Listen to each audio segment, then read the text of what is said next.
Today, we are in the Etosha National Park and we're on a full-day game drive, meaning we're traveling with this safari vehicle. What you should consider to get spectacular animal photos from such a car, you'll learn in this episode of the Colourclass Namibia. We have continued to drive further north to the Etosha National Park and spend the night in the Etosha Safari Lodge. The Etosha National Park is huge, with over 22,000 square kilometers, and offers the full diversity of the African savanna.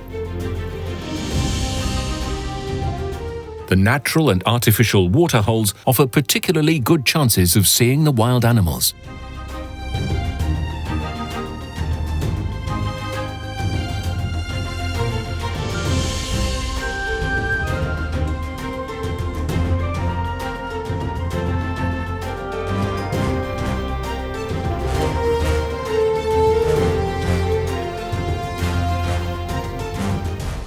Generally, you'll drive in an open car like this, and this means that your equipment has to suffer a lot.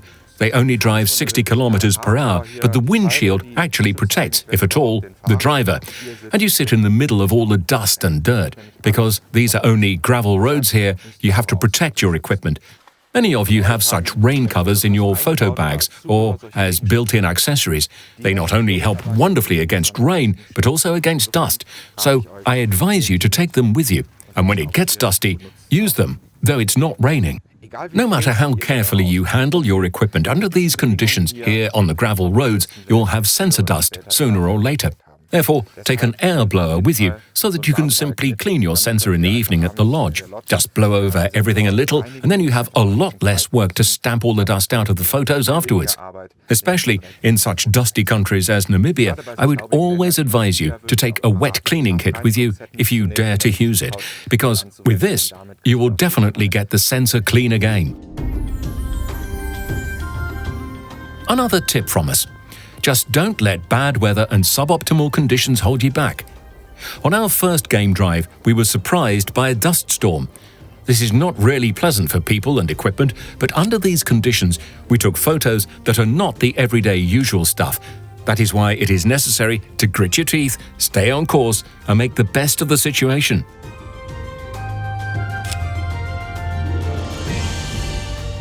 The person who is sitting here is incredibly important for us as photographers because we usually design a photograph in which we find the ideal point of view between foreground, middle and background. We can't do that here because we can't get out of the car.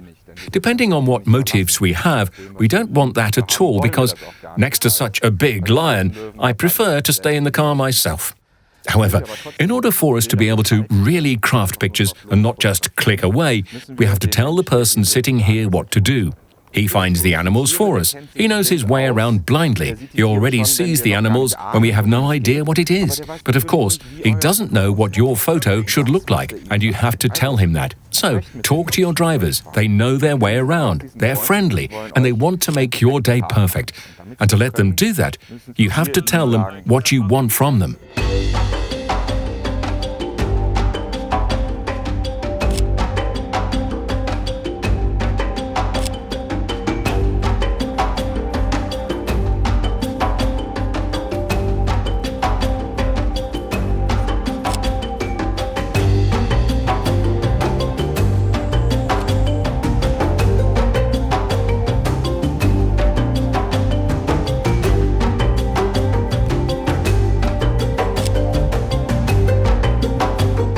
As in Lofoten, we transport our equipment again in f-stop backpacks.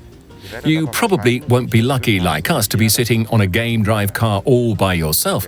These cars have 9 guest seats, and of course, the providers try to fill them completely. That means you only have a small seat, almost like in an airplane, on which you have to organize yourself. A big backpack, like the one we usually haul around with us as photographers to carry all our equipment, is not ideal for taking pictures in such a car. For this reason, we took an additional small bag with us this time. At f-stop, this model is called Florentine, and that just helps us to have an extra bag right in front of us. We attached them to the backrests, and it works perfectly. We still have lenses, batteries, memory cards, everything you need.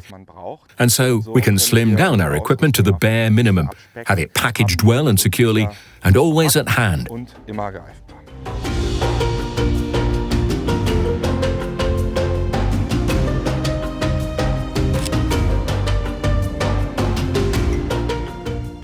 In animal photography, we mostly use long focal lengths. They are big and heavy, and we have a relatively high risk of vibrations. That means we have to take photos as stable as possible, and, like today, over 8 to 9 hours.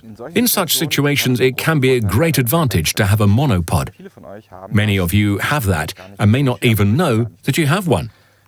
With most modern tripods, you can unscrew at least one leg and use it as a monopod. With the NovoFlex tripods, it even works on all 3 legs. You then only need an adapter plate, which you screw on top. And then you have a monopod, with which you can stabilize your long lens.